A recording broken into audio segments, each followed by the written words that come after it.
2017. Just before we get going, a few minor announcements. The first one, which is not so minor, please switch off your cell phone. Please switch off your cell phone. The second request is no flash photography, please.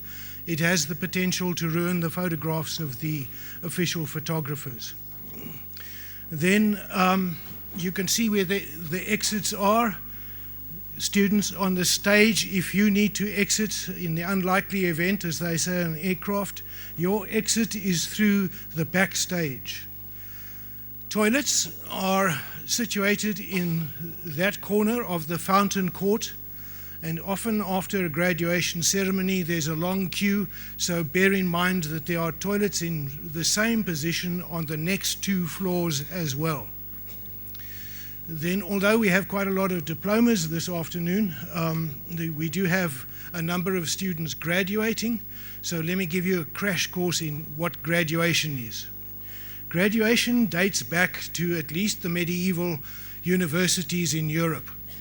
It's based on an ancient type of ceremony, pretty much akin to the ceremony in which a knighthood is conferred. What happens is the student approaches the stage from that side, goes to the dean. The dean is the head of the faculty, the head of the academic enterprise, and can confirm that the student has met the standards and the conditions required for the award of the degree. The dean then asks the chancellor to confer the degree, the chancellor being the titular head of the institution. And he confers the degree by holding a ceremonial bonnet to the student's head saying, "I confer the degree." The graduate who crossed the road, the stage, then stands up as a graduate and comes to me. I'm on the other side, the registrar. As registrar, I'm keeper of the records, and so I can ratify that the correct degree has been conferred by putting the hood for that degree over the shoulders of the head of the student concerned. Every degree has its own distinctive hood. Okay, that's about it. A final request to the people on the stage. If you haven't already read the instruction sheet, it's quite short, would you please do so? Other than that, proud moment, I'm sure, for all of you. Do enjoy it to the full.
By virtue of the authority vested in me, I constitute this a congregation of Rhodes University.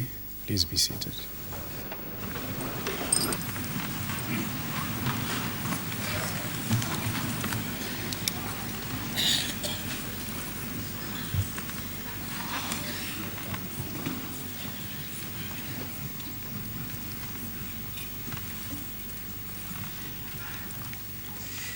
The Chancellor, Honorable Justice Lex Mpati, the Chairperson of the Rhodes University Council, Mr. Vuyo Katla, and other members of Council, the Executive Mayor of Makana Municipality, Councillor Nomhle Gaga, the Chairperson of Rhodes University Convocation, Professor Emeritus Peter Mtuza. Let me just extend a special welcome to Ms. Tumi Sisulu, who is representing her mom.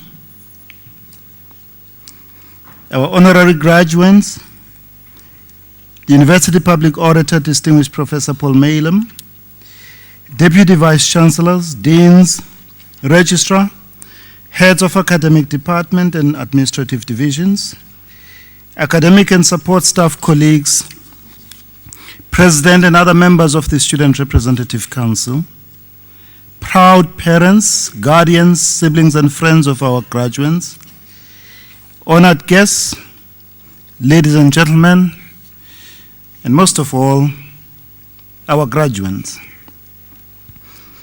It gives me immense pleasure to welcome each and every one of you to this joyous and memorable occasion, the fourth of 6 graduation ceremonies of 2017 at Rhodes University.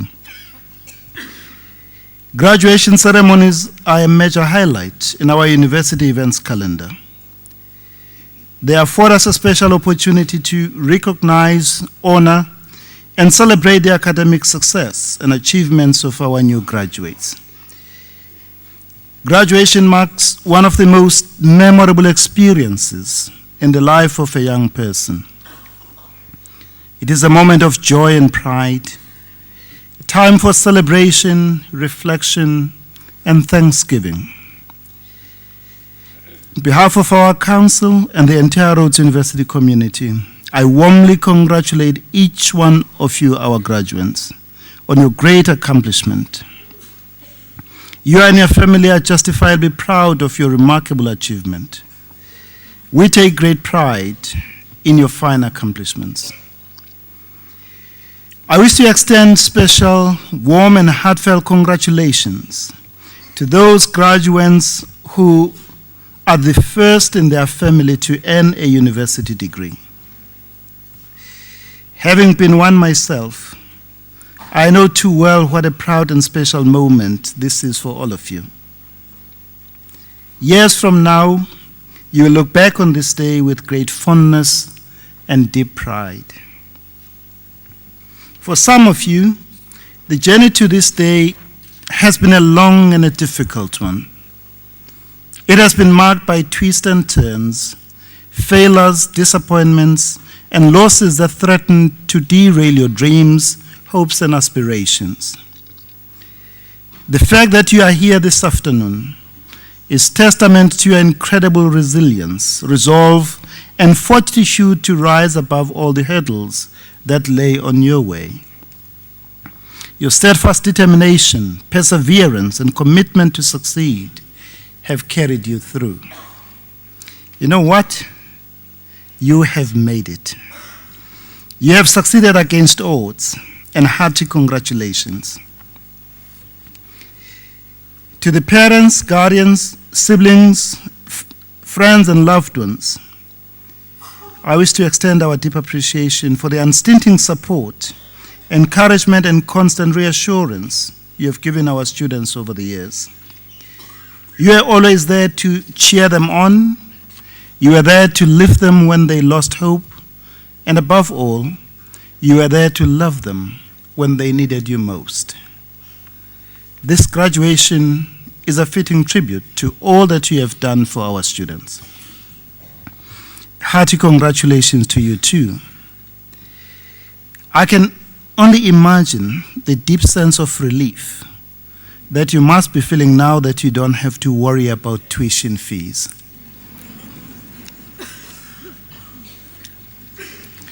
On behalf of our graduates, I wish to offer profound gratitude and sincere appreciation to their lecturers, tutors, laboratory technicians, computer assistants, support and administrative staff for their guidance, mentoring, support, and encouragement during the demanding times of their studies.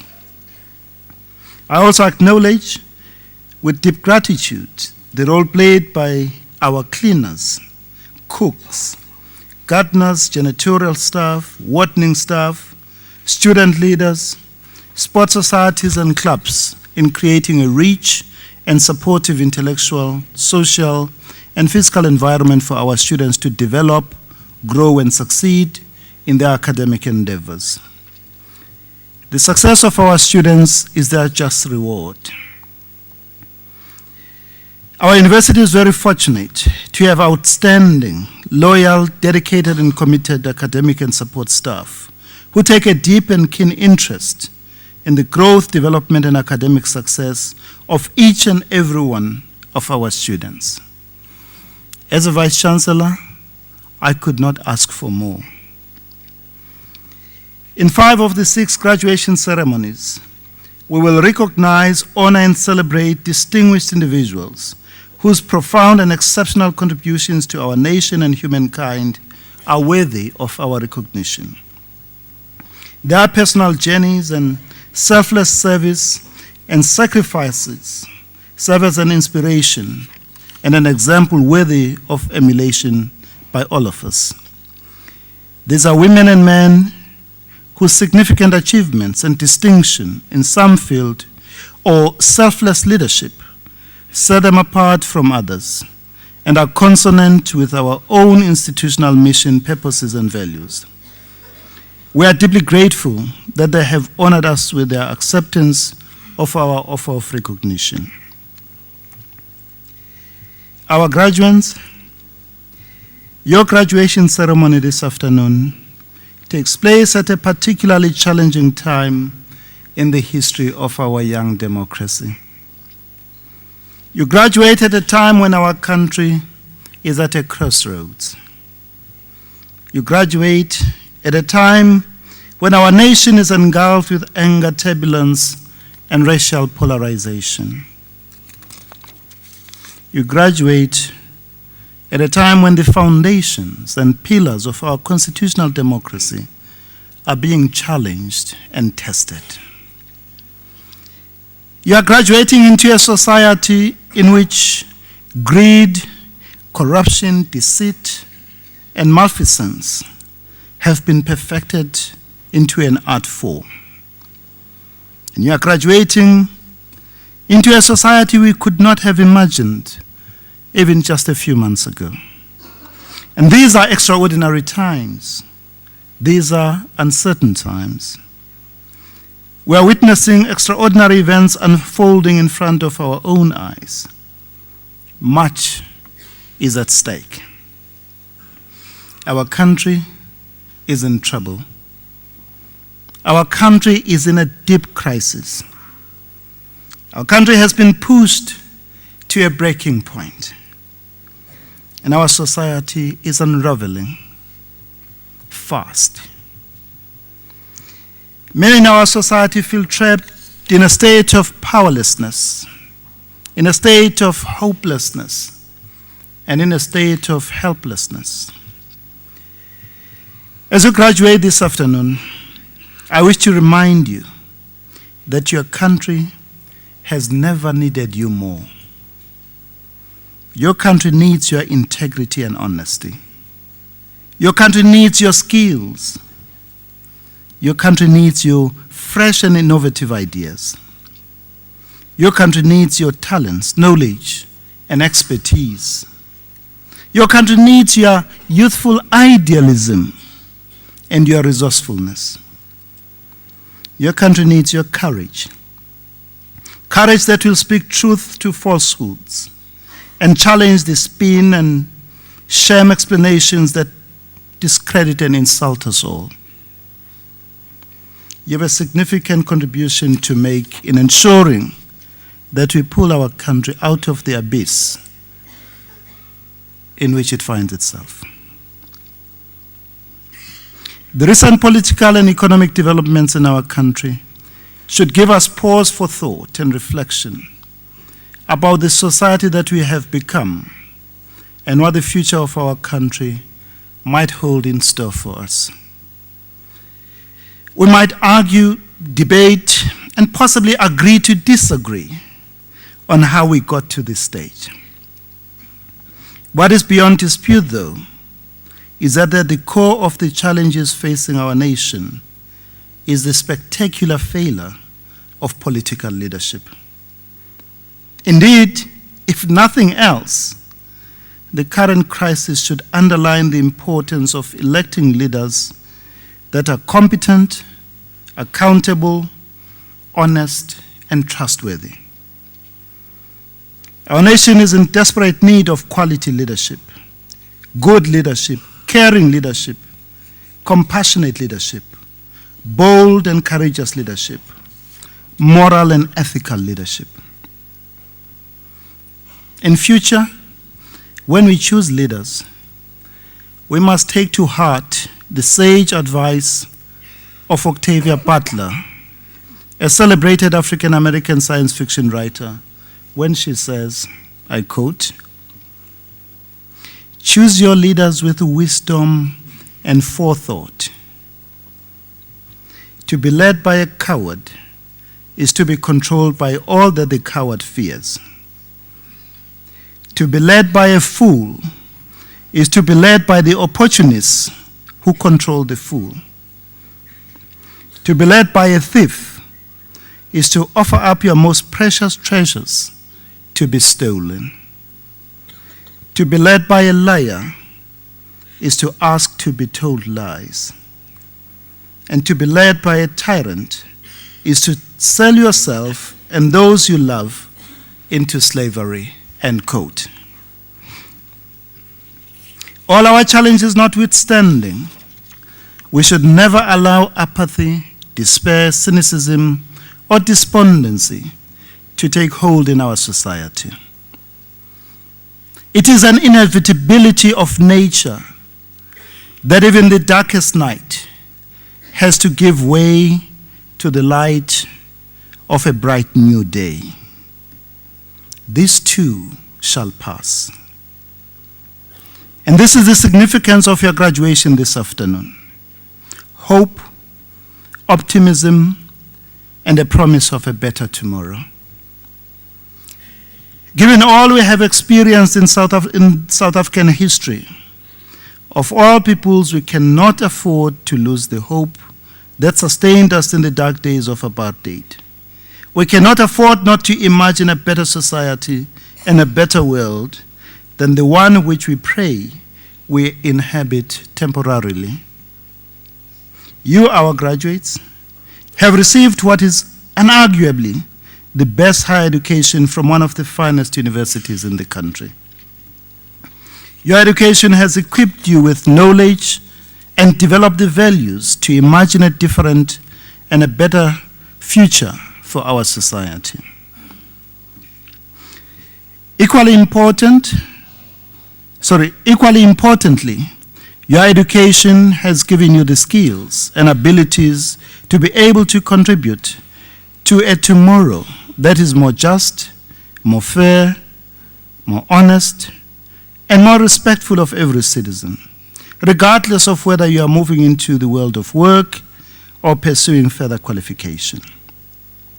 Your graduation this afternoon fills us with hope that the future of our nation will be different to the one we experience today because of all that you can bring to the task of making it a better place. As you cross the stage on this auspicious occasion, your challenge is to hold fast to the belief that you can and will contribute to our joint future as a democracy in which so much is at stake. You are more than equal to the challenges that face our society and humankind. With your graduation this afternoon, you join a small and privileged segment of our society, a knowledge elite. In the globalized world, membership of this knowledge elite has the potential to bring enormous financial and social rewards. However, it carries with it special duties, obligations, and responsibilities you cannot and dare not shirk. Never be afraid to raise your head above the parapet on social, economic, and political ills that affect our nation. Never allow the fear of failure to drive you into the safety and comfort of inaction. Never sacrifice your values of personal integrity, honesty, trust, fairness, and respect for instant gratification or political expediency.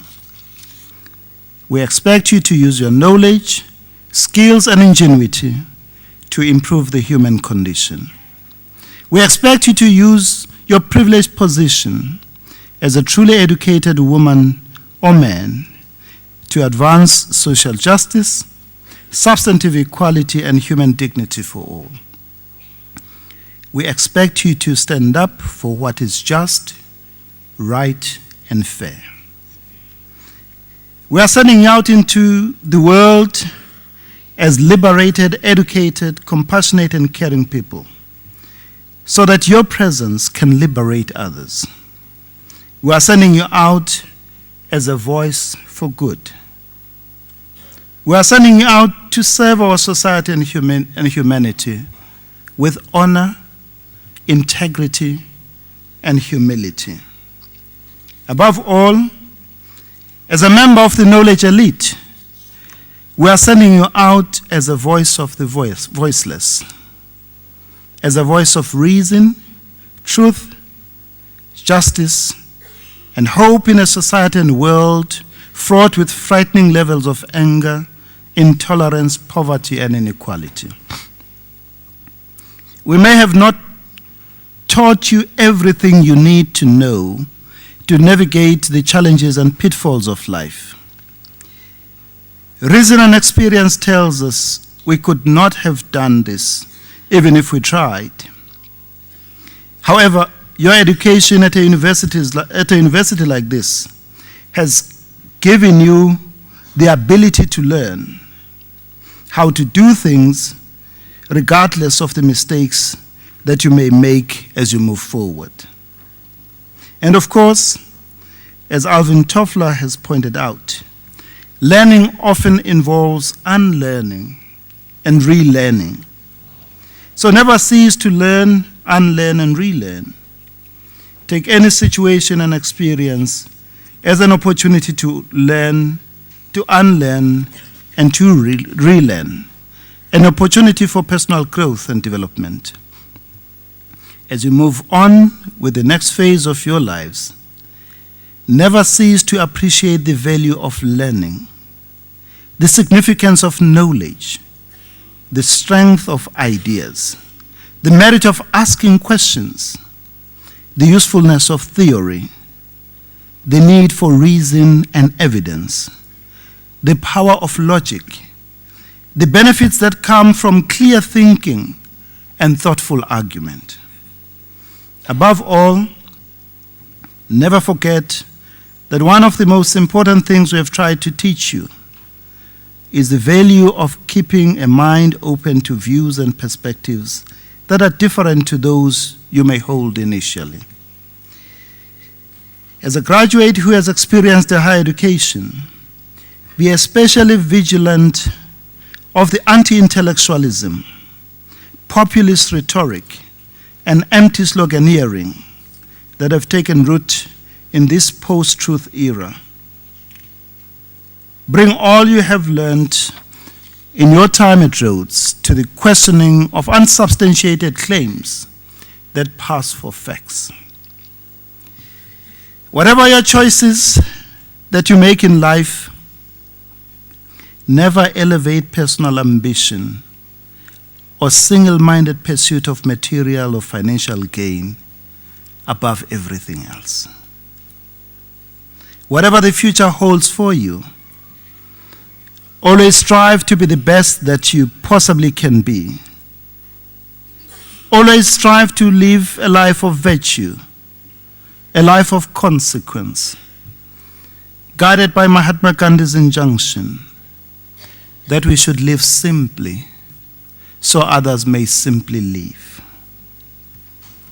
My wish is that through your individual and collective acts of care and concern for others, we might witness the emergence of a new society, a more just, a more humane, a more caring, a more equitable, a more compassionate, a fairer, and an inclusive society. In the 6 graduation ceremonies of 2017, a total of 2,464 students will receive their degrees and diplomas. Of these, 1,328, or 54%, are undergraduate bachelor's degrees, and 1,136, or 46%, are postgraduate degrees and diplomas. Of the 1,136 postgraduate students, 295 will be receiving their master's degrees. Of the 2,464 graduates, 59% are women.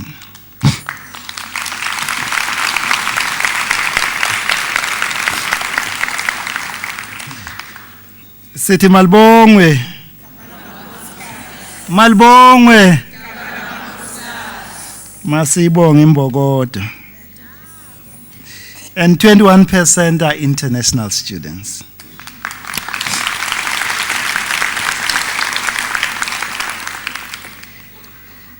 This year we have produced 88 PhD graduates.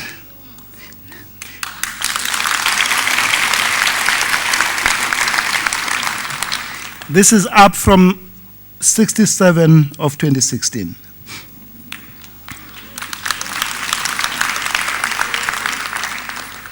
We celebrate a new record of 21 PhD degrees for the Faculty of Humanities. And this is up from 19 of 2016. The Faculty of Science has produced 38 PhD graduates. The Faculty of Commerce 6, and the Faculty of Education 13, and the Faculty of Pharmacy 2.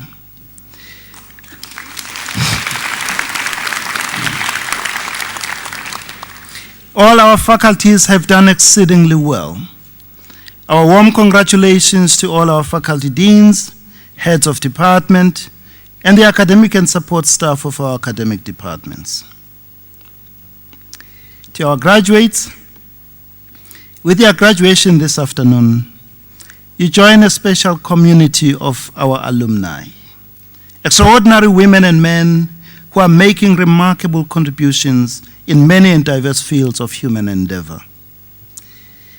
They are found in our classrooms as educators, in our hospital dispensaries as pharmacists, in our courts as lawyers, magistrates, and judges, in our financial institutions as accountants and CEOs, in our laboratories as scientists, in our newsrooms as journalists.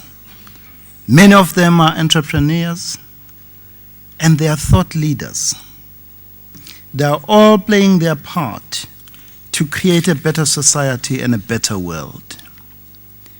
Animated by our motto, Vis Virtus Veritas, strength, virtue, truth, inspired by our slogan, where leaders learn, and guided by our values of integrity, respect, social justice, human dignity, human rights, personal excellence, and rational inquiry, they are committed to bequeathing future generations a better society and a better world than the one they inherited from the generation before theirs.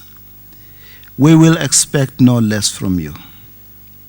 I welcome you to this special community, and I invite you to visit the alumni table in the foyer to receive your special graduation gift as a memento of this special occasion. With a qualification from Rhodes University, you have been prepared to negotiate successfully and overcome any challenge that comes your way. The quality education you have received has provided you with a solid foundation to launch a successful career. You have been educated at one of the finest universities in the world. Your future could not be brighter. In the years to come, we will follow your growth and development as a professional with keen interest, and will applaud you for the honor and credit you bring to your alma mater. When I was installed as the Vice Chancellor of this great institution, I made two important commitments. First, that Rhodes University would be accessible to students from poor, rural, and working class families, so that they can benefit from the outstanding educational experiences it offers. Second, that I would make it my personal mission to strive to ensure that no academically deserving but financially needy student is turned away from Rhodes University. In this regard, my appeal to you is that you help us live up to these important commitments by contributing generously to our Alumni Annual Fund and other fundraising efforts.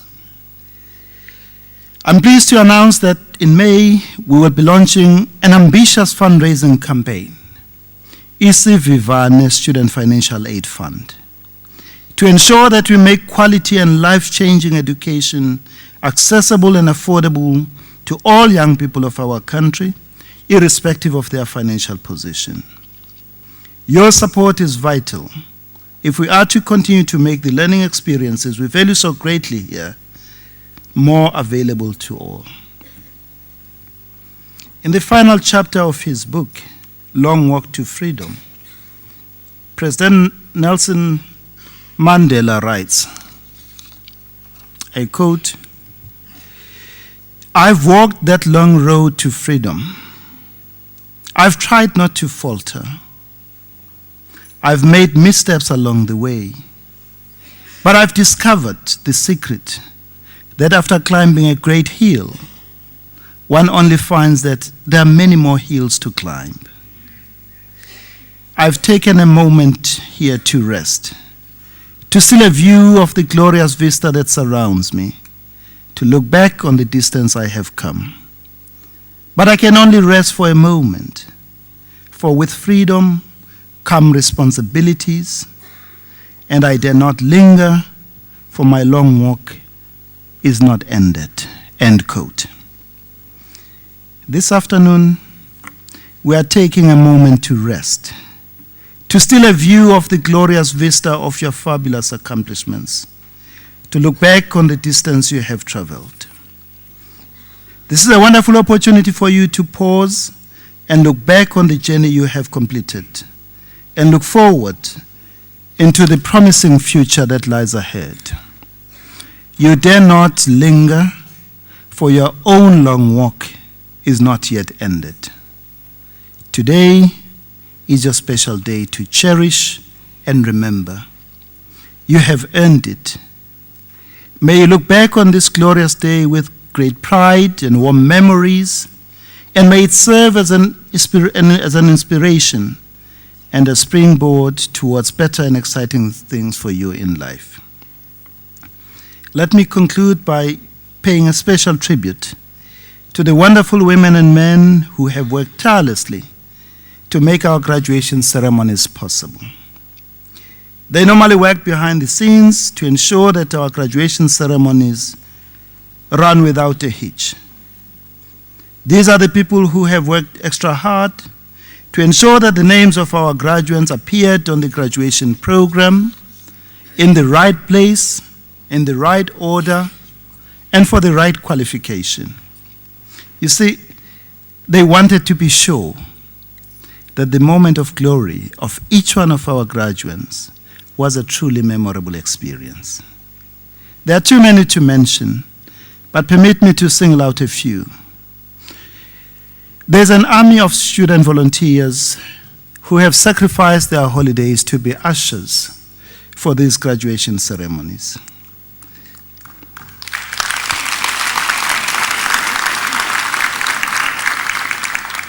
Ms. Desiree Weeks, Ms. Suzette Flanagan, Ms. Charmaine Avery, Ms. Lindy van Jaarsveld, Mr. Cromwell Jalla, Ms. Natalie Ripley, the faculty deans, master's dissertation and doctoral thesis supervisors, and the Rhodes University Chamber Choir. When you see these people around, would you please give them a warm hug, a smile, and say a quiet thank you? They are truly special. Our registrar, Dr. Stephen Fourie, who has been central in our graduation ceremonies for the past 21 years, will be retiring at the end of April. Steve, on behalf of our council and the entire Rhodes University community, I wish to extend our heartfelt appreciation and deep gratitude to you for all that you have done for our university. We wish you a happy retirement and all the best for the future.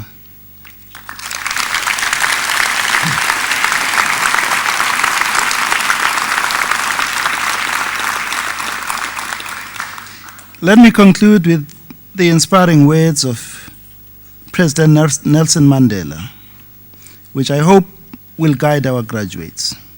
Quote, "What counts in life is not the mere fact that we have lived.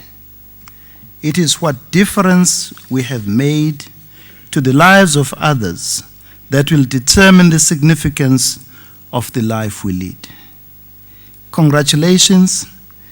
Asante sana, inkosi, ngiyalibuha, ngiyabonga, ngiyalibuha, ndolibuha, ngiyathokoza, obrigado, inkom, merci beaucoup, bayadanki. Thank you very much.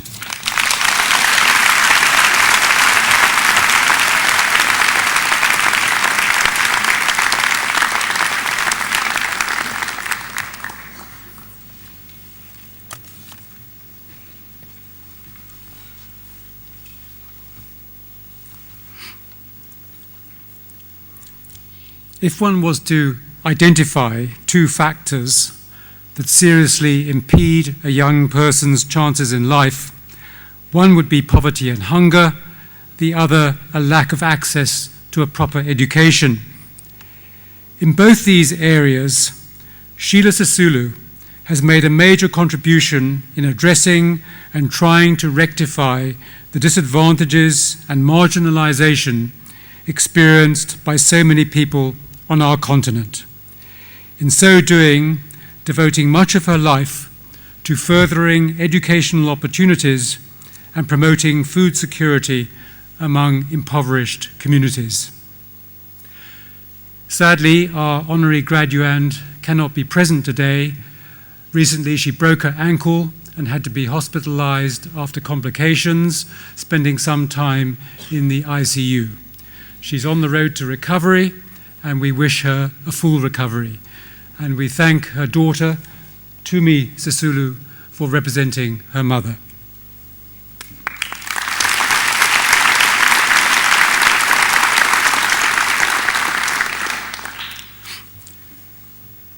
Sheila Sisulu's childhood and teenage years were those of the high apartheid era in the 1950s and 1960s.